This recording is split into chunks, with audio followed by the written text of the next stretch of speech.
So I'm going to tell you why Visible Basic is the best plan that Visible offers. And I have both the Visible Basic plan and the Visible Plus Pro plan, the $45 plan. Let's go ahead and talk about it.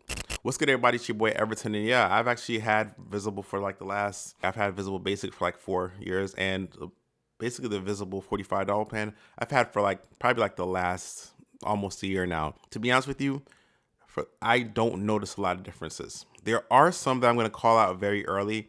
There are some international perks that you're going to miss out on. To be honest with you, if you have international concerns, like you travel a lot, it may benefit you to go with one of the Visible Plus or the Visible Plus Pro, and also the hotspot. I mean, there's just double in capacity and triple in capacity, depending on which one you go with. So meaning that your speeds will go from 5 Mbps or megabits per second to 10 and then 15. So yeah, there's differences there.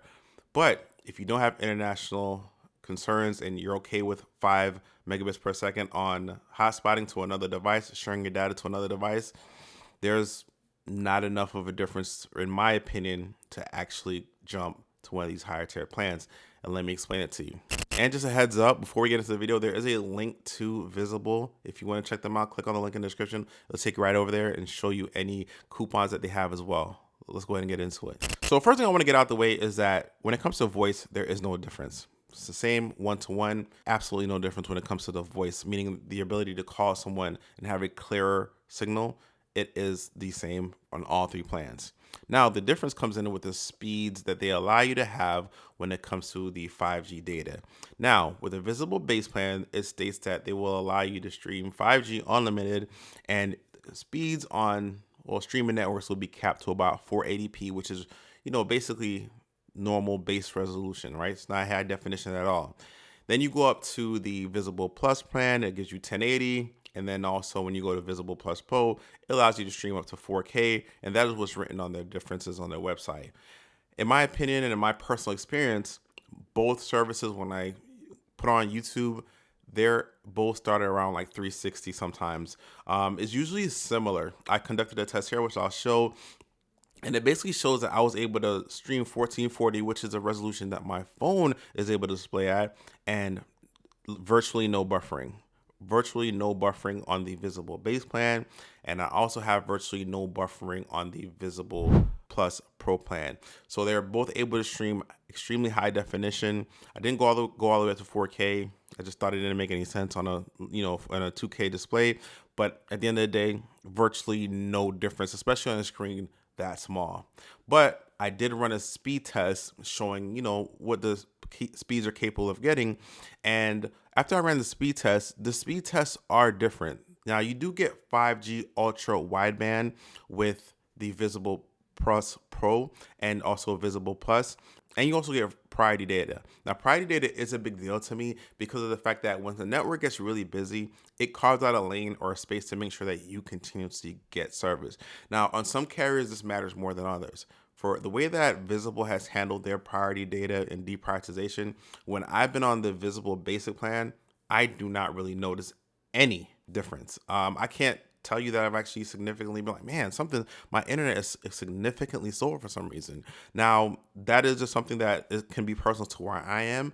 And maybe there's not a huge Verizon, or Visible population using the service at the time, but I can only speak from my experience. But I have been to different parts of Texas, is where I live, and I've also flown out of the state a few times, and Visible has had always good service. So deprioritization is a thing for Visible Basic, but I haven't been able to realize it. Now, one thing I will tell you about the data when it comes to streaming or actually viewing video, there is a significant difference when it comes down to downloading shows off the internet like YouTube and Netflix and things like that. So some of these premium subscriptions you can actually download for offline viewership and things like that. If you're in a situation where you're like, hey, I'm about to go into this building, I want to download a few episodes before, and you're in a time crunch, it really does make a difference. It can mean the difference between downloading a show in, or all your seasons in a couple minutes, like maybe 5 to 10 minutes, and you sitting out there trying to download like 10 shows, and it can take you almost like a very longer time, like almost triple the amount of time.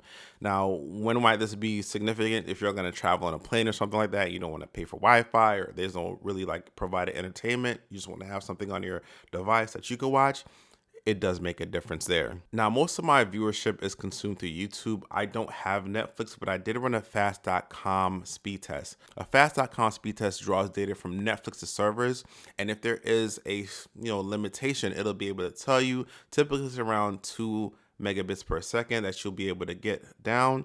And you can see in this scenario that it is limited. So on Netflix, you will seem to be limited to standard streaming, although it doesn't seem to be enforced heavily on YouTube from my experience.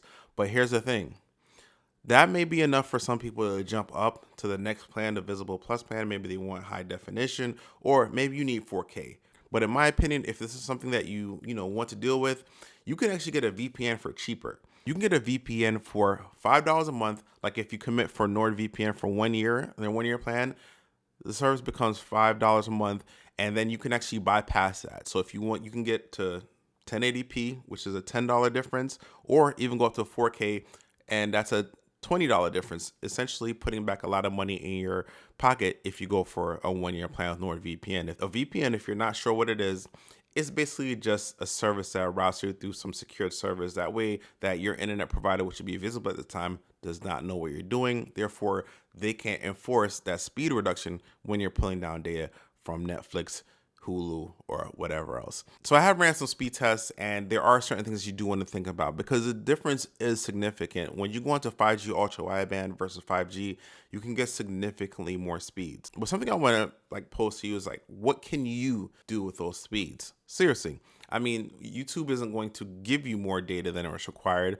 Instagram or any news article or any social site or anything like that is not going to give you more data than is required.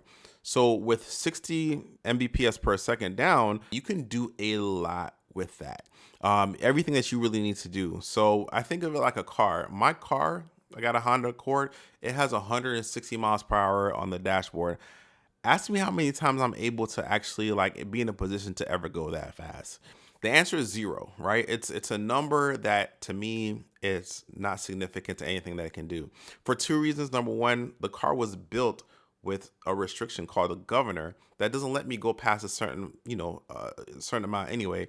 And secondly, there are speed restrictions called speed limits all around me, so they tell me how fast I can go. Additionally, that's sort of how the phone on your internet service works. I mean, yeah, sure, the service itself can allow you to potentially get that much down. So personally, I love the ability to have an extremely fast network. I've actually been the guy who's like, oh, let me run a speed test, but to be 100% clear, it doesn't make a difference when it comes down to how you actually utilize your service. Gaming only has a certain requirement. Streaming 4K only has a certain requirement. Just doing things, surfing the web and looking at pictures and text. And a lot of times the things that we're looking at on the internet are formatted so that we can actually view them within a small pocket of data. So at the end of the day, when you look at it, Visible Basic is a really good deal, or you can spend an extra $100 a year and get Visible Plus, or you can spend $185 additional a year and get Visible Plus Pro. Now, is it worth it? In my opinion, no, especially when I can go ahead and actually spend that money on a streaming service. I can go ahead and get my lady some flowers, or whoever I want to get a gift. I mean, these are things where I'm in a budget service, which means that I'm trying to stretch my money as much as possible. So every dollar counts. So yeah, I'm trying to do as much with that money as possible. Visible Basic is the best service when it comes down to what I get for the amount of money I pay out. Additionally, I can get a VPN, which is cheaper than bumping up. And just a quick reminder, there is a link for both Visible and also NordVPN. If you want to click on those links, those will take you right over and get you the best deal as well. But until next time, I'm Everton, and I do videos Everton's way. Peace.